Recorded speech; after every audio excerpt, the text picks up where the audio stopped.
Bonjour tout le monde. Aujourd'hui, on va parler épargne et plus précisément les épargnes de début de mois. Je vais les répartir dans mon classeur épargne. Donc comme je suis en virtuel, vous ne verrez pas de vrais billets.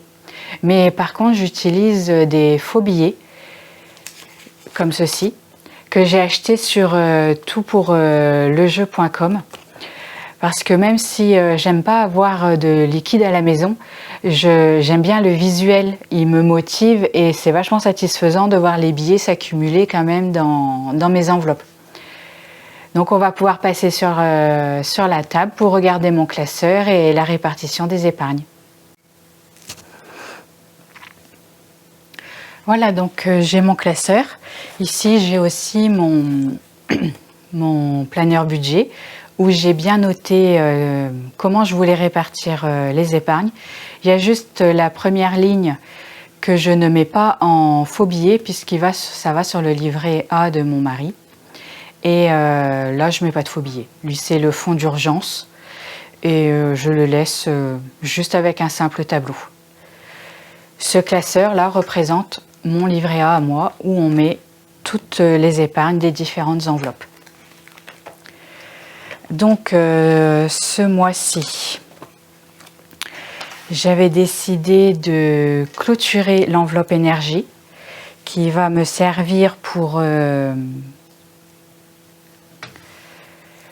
la facture de régule, voire payer des factures si c'est vraiment trop élevé dans le mois.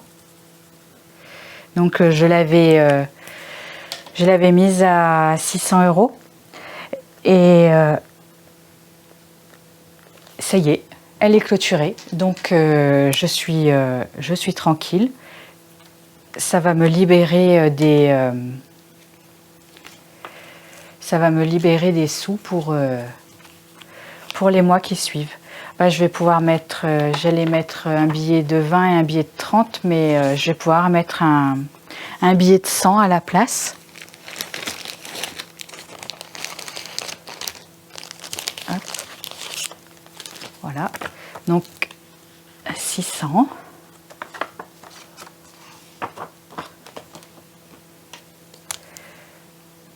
Donc on est en septembre, je note le dépôt. Donc là j'ai mis 30 pour arriver aux 600. Ensuite, c'est l'enveloppe école que je clôture aussi ce mois-ci à 600, pareil. Cette enveloppe, c'est pour mon deuxième qui est au lycée et c'est au cas où il a un voyage scolaire. On ne sait pas encore s'il y aura ou pas. Donc, dans le doute, je préfère prévoir. Donc là, je vais mettre un billet de 500 à la place du billet des billets, puisqu'on arrive à 600.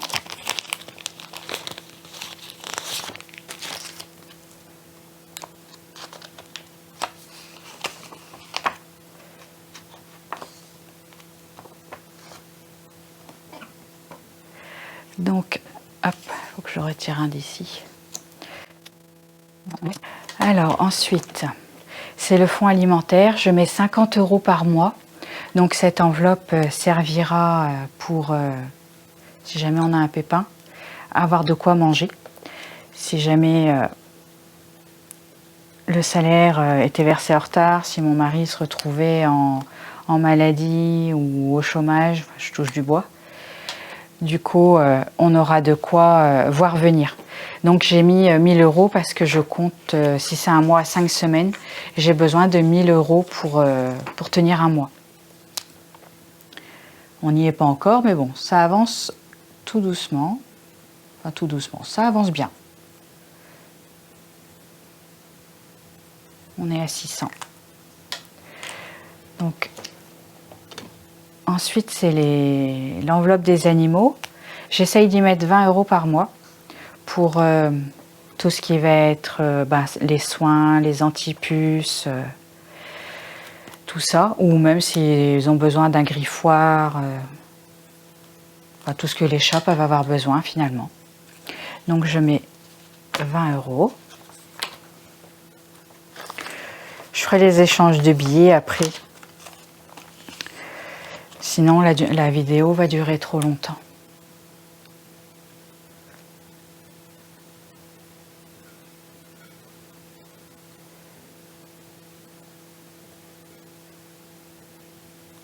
Donc là, on est à 250. Là, il y a 240, c'est juste pour me dire combien j'ai coché. Mais en réalité, il y a donc 250. La maison. Ce mois-ci, j'ai décidé de mettre 30 €. J'avais 140. Pourquoi j'avais mis 30? Je peux même pas cocher 2 cases. Bon, on coche une case, mais je mets 30.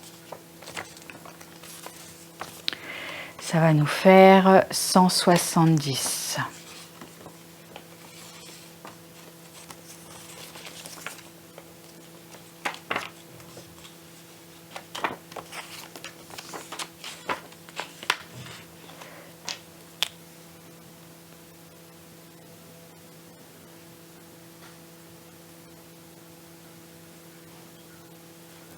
Donc cette enveloppe sert pour les petites choses de la maison, la décoration ou tout ça. Si un appareil tombe en panne, si elle n'est pas suffisante, on prendra sur le livret A de mon mari pour compléter. Les anniversaires, donc je mets 20 € par mois, sauf les mois où l'anniversaire tombe, puisque je le donne directement. Donc là, on voit bien dans mon tableau qu'il n'y a pas tous les mois d'écrit. J'ai préparé le tableau à l'année. Donc janvier, comme c'est l'anniversaire de mon deuxième, il n'y a pas. Février, mars, avril, je mettais. En mai, je ne mettais pas puisque j'enlevais et que je donnais directement du compte pour compléter, puisqu'on met 80 € par anniversaire des enfants. Hop, donc là on est en septembre. Je mets plus 20, fait 40. Alors, ça c'est pour les gâteaux, il n'y a pas besoin. Alors, par contre, maintenant, c'est les vêtements. Les vêtements, 20 €.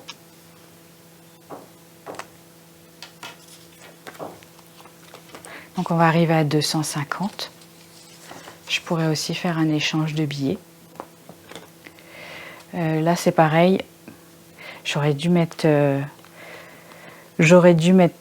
10 de plus ici et 20 de moins dans la maison pour pouvoir cocher toutes les bonnes cases. Parce que là, je peux cocher que 240. Je les ai fait aller par 20.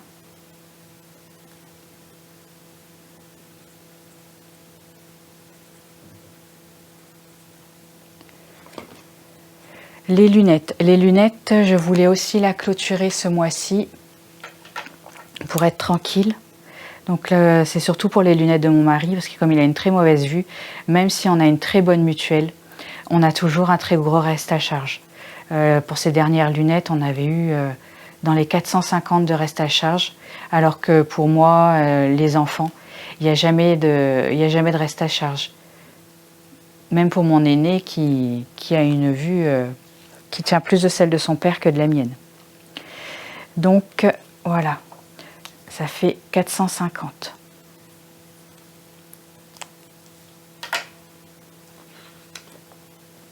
Je vais rajouter donc 60 €. Là aussi, je vais pouvoir faire un changement de billet.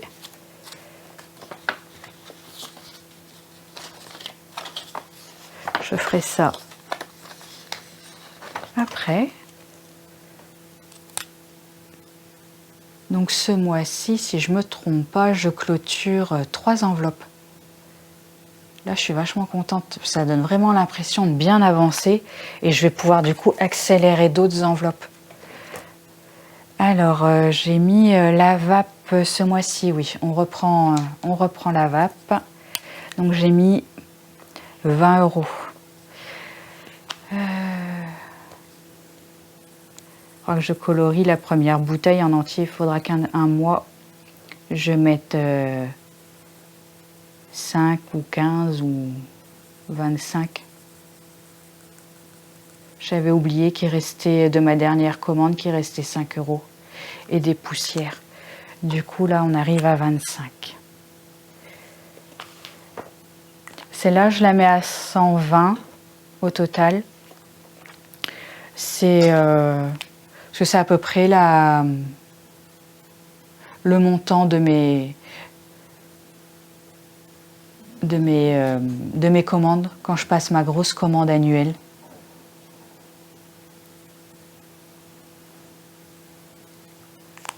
Parce que la dernière fois, j'en ai eu pour 114 et j'ai de quoi tenir un bon moment.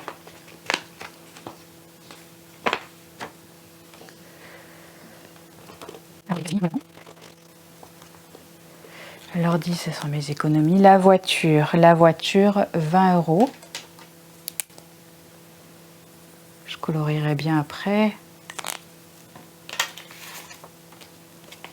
Donc là, pour la voiture, c'est pas pour les grosses réparations. C'est pour les petits frais, les essuie-glaces, le lave-glace, de l'huile, ou s'il y a une petite réparation qui coûte pas très cher, parce que c'est pas une grosse enveloppe. Quand il y a une grosse réparation, c'est le fonds d'urgence qu'on utilise. Comme quand on a dû changer son embrayage, 1700.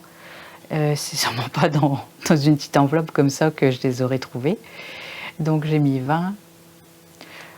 Celle-là, je pense même pas ou alors je l'arrêterai jamais et ça continuera à augmenter. Je mettrai juste là dans le coin, puisque je peux faire que 250. Si j'arrive à 300, hop, j'effacerai tout et je mettrai plus 250 ici. Mais bon, pour le moment, c'est pas, on en est loin. Pour les provisions de charges, donc c'est un peu comme le fonds alimentaire, cette-ci. Mais pour les charges, dans l'idéal, il me faut minimum 1 mois de charge d'avance. Comme ça, si on a un gros pépin, on a le temps. On sera moins en stress. On saura qu'on a 1 mois de charges payées, qu'on n'aura pas d'impayés qui nous tomberont sur le nez. Ça nous est jamais arrivé et j'espère, même quand on était en grosse galère, j'espère bien que ça n'arrivera jamais, qu'on ait des impayés. Donc je préfère prévoir. Désolée, je vous secoue un peu en gommant.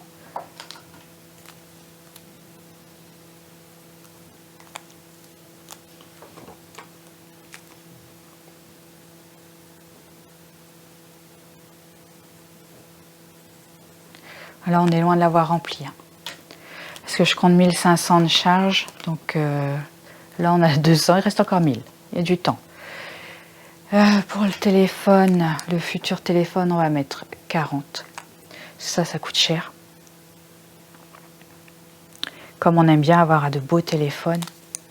Bon, les nôtres on a le temps parce que les nôtres sont assez récents. Donc j'ai le temps, je m'affole pas, je la fais tranquillement quand je peux. Donc ce mois-ci, on peut, donc j'y mets de l'argent.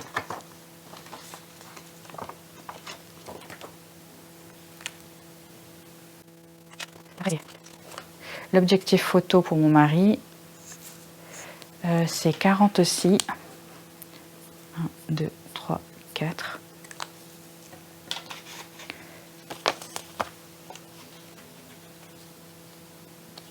Je vais pouvoir faire aussi un échange de billets. Hop. Là, j'ai pas noté le premier. C'était de l'argent qu'il avait économisé, 576. Donc là, on est 0,9 plus 40, ça nous amène à 616. Ensuite, ah oui, le séjour pour l'IME, je commence puisque je ne sais pas quand, je ne sais pas combien, et l'IME ne peut pas nous dire d'avance quand ni combien va coûter le ou les séjours. C'est assez difficile de tenir un budget ou de pouvoir prévoir quand on n'a aucune information. Donc du coup, je vais essayer de mettre 40 € par mois. J'espère que je vais réussir 40 € par mois pour les éventuels séjours.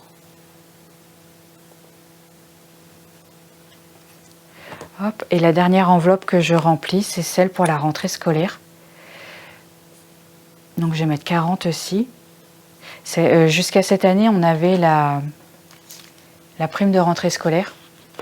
Mais l'année prochaine, si on l'a, ce qui n'est pas sûr, puisque mon aîné n'étant plus compté à notre charge, on n'a plus que 2 enfants à charge, et en plus le deuxième va avoir 18 ans. Enfin oui, c'est ça, il aura 18 ans en janvier. Du coup, on ne l'aura peut-être pas. Donc je vais essayer aussi de mettre 40 € par mois. Et ce qui restera de la rentrée qu'on a reçue cette année, je la mettrai aussi. Pour l'instant, elle n'apparaît pas puisque mon dernier n'a pas reçu sa liste de fournitures. Normalement, bon, j'ai acheté tout ce qu'il y avait, tout le basique, on va dire. Donc maintenant, il restera peut-être les demandes particulières de certains profs. On verra. Mais s'il en reste, ça ira dedans aussi, évidemment. Hop. Voilà.